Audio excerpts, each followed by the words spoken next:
آج زینب کی آخری آس بھی میدان کربلا میں جا رہی ہے، خاک کربلا میں ملنے کے لیے جا رہی ہے۔ مولا حسین جب ذوالجناح پہ آئے، دوستان محترم روایت ہے کہ مولا حسین نے اپنی ایڑی ذوالجناح کو ماری، مرتجز کو ہلایا کہ مرتجز چلے، لیکن مرتجز نہیں چلتا، مرتجز رکا ہوا ہے۔ مولا حسین نے پھر اپنی ایڑی لگائی کہ ذوالجناح چلے، میں بھی کربلا کی طرف چلوں، لیکن ذوالجناح ہلتا نہیں، اپنی جگہ پہ کھڑا ہے۔ ایک لمحے کے لیے مولا حسین نے مرتجز کو مخاطب کیا، اے مرتجز، اے ذوالجناح، کیا بات ہے، کیا وجہ ہے؟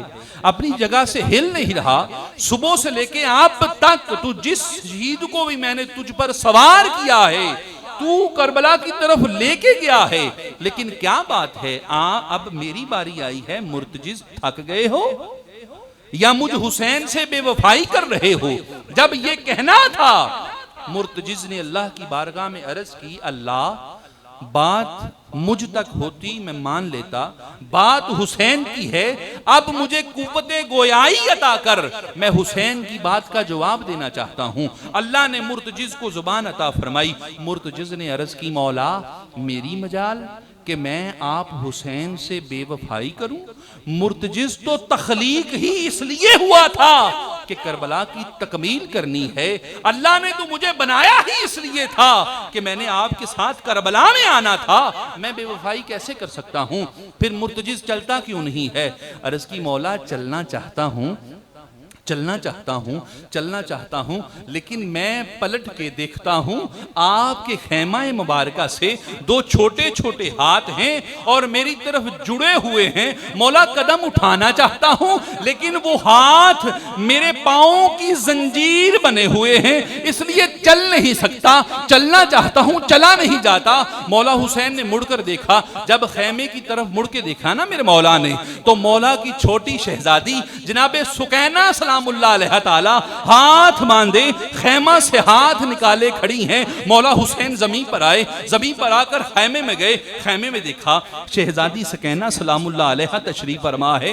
شہزادی سکینہ کی آنکھوں میں آنسو ہیں، جیسے یہ کہہ رہی ہوں کہ اے مرتجز، اے ذوالجناح، تو صبح سے لے کے اب تک جس کو بھی لے کے گیا ہے اسے واپس نہیں لے کے آیا، تو علی اکبر کو لے کے گیا، واپس پلٹ کے نہیں آئے، تو غازی عباس کو لے کے گیا، وہ واپس نہیں آئے، تو انو محمد کو لے کے گیا، خاک کربلا میں رہ گئے، تو قاسم کو لے کے گیا، واپس نہیں پلٹے، تو حبیب ابن مظاہر کو لے کے گیا، واپس نہیں پلٹے، تو مسلم ابن اسودہ کو لے کے گیا، واپس نہیں پلٹے۔ اے ذوالجناح، یہ میری آخری آس ہے، یہ میرا بابا آخری آس ہے، تو اسے بھی لے کے جا رہا ہے۔ گویا سیدہ سکینہ عرض کر رہی ہوں، امام حسین نے سیدہ سکینہ کو اٹھایا، سیدہ سکینہ کو اٹھانے کے بعد سینے سے لگایا، میرے مولا نے فرمایا، سکینہ کیا بات ہے، کیا بات ہے، کیوں یہاں کھڑی ہو، کیوں ہاتھ باندھے ہیں؟ عرض کی، بابا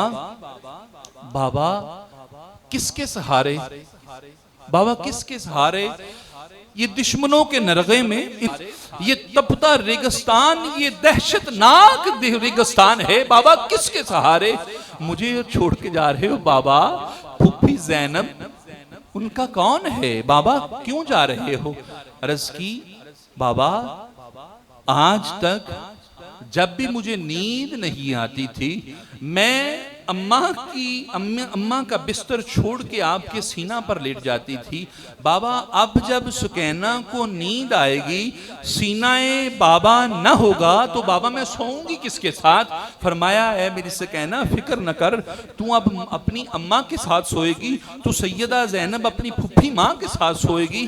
عرض کی، بابا اماں کے ساتھ تو علی اصغر سوتا ہے، اماں کے ساتھ تو علی اصغر سوتا ہے، پھوپھی زینب کے ساتھ تو علی اصغر سوتے ہیں۔ فرمایا، اے سکینہ، یہ کربلا سے پہلے ایسے تھا کہ علی اصغر اماں کے ساتھ سوتا تھا، اب علی اصغر اپنے بابا حسین کے ساتھ کربلا میں سوئے گا، اور زندگی بھر اے سکینہ تو اپنی اماں اور پھوپھی زینب کے ساتھ سوئے گی۔ دوستان محترم، امام حسین علیہ السلام نے سیدہ سکینہ کو اپنے کندھے پہ اٹھایا، جناب سیدہ زینب کی بارگاہ میں پیش کیا، اور پیش کرنے کے بعد